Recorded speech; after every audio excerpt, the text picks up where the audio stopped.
Hello, boys and girls. Welcome back to Fabulous Storytime. My name is Malaya, and let's read together. We have a Christmas story about true love. Let's find out what it's all about. Mary Engelbreit's Nutcracker. Harper, an imprint of HarperCollins Publishers. Once upon a time, the Nutcracker had been placed under a terrible spell that changed him from a handsome prince to an ugly thing. He believed that the Mouse King's spell meant that no one could ever learn to love him.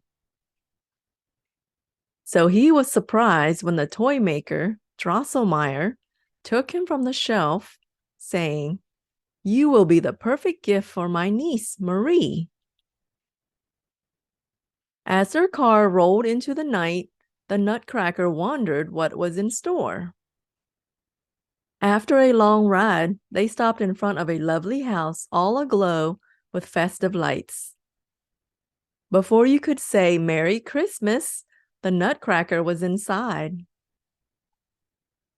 Marie and her little brother Fritz waited by the beautiful Christmas tree in the living room, excited to greet their uncle. A hush fell over the guests as the Toymaker unveiled his gifts. Drosselmeyer gave Fritz a box of magnificent toy soldiers. Turning to Marie, he presented two large dolls, Harlequin and Columbine. They danced and twirled with each other until the guests were nearly dizzy from watching. And then, while the others marveled at the two dolls, Uncle Drosselmeyer gave Marie the Nutcracker. And oh, look in the corner at Fritz. He looks a little upset. She loved him at first sight, but Fritz was jealous that his sister had received another gift. When he cracked the Nutcracker's head trying to open a nut, Fritz shouted, "Who cares? He's the ugliest thing I've ever seen." Marie cried as she bound the Nutcracker's head with a silky red ribbon. "You're not ugly to me," she whispered, putting him to rest under the Christmas tree. Later, she crept down the stairs to see if he was well. In the dreamy quiet of the night, she soon fell asleep. Boom! Boom! Marie was awakened with a terrible fright. Drosselmeyer sat on the booming grandfather clock, sprinkling magic into the air. Below him, the floor began to shake. Out from the darkness came a very fierce Mouse King, wearing a golden crown and waving his sword. Marie was so frightened, she fell and bumped her knee. The Nutcracker leapt to her defense and led the fight, shouting, "Charge!" But the Mouse King was strong. Just when all seemed hopeless, Marie threw her shoe at the Mouse King and saved the Nutcracker.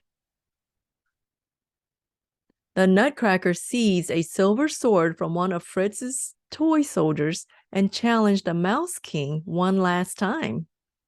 Their battle was fierce, yet by the stroke of midnight, the Nutcracker had claimed his victory and the spell was broken. The Nutcracker was himself again. Now a handsome prince, the Nutcracker whispered, "Thank you, dear Marie." When he gave her the Mouse King's golden crown, her heart swelled with happiness. Then he asked, "Will you come to Toyland, my kingdom? I want you to love it as I do." Snowflakes spun around them as they flew through the cold night into a land of warmth and sunshine. They passed through a forest where golden fruit grew on every branch and the smell of Christmas and candy floated around them. Soon they came upon a little gathering of dancers who played reed flutes so sweetly. Each note seemed to be made of sugar.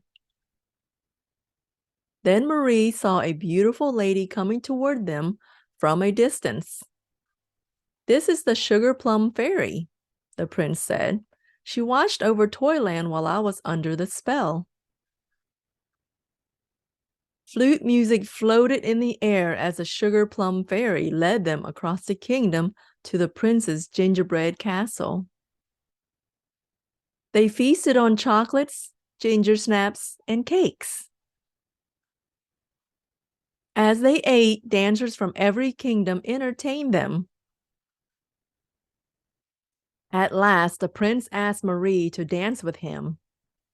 As the moon glimmered above them, she whispered, "I love you, my Nutcracker."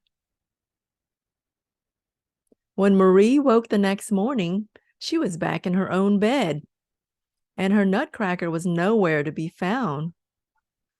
She ran downstairs to search for him and found her uncle Drosselmeyer. Behind him was her prince.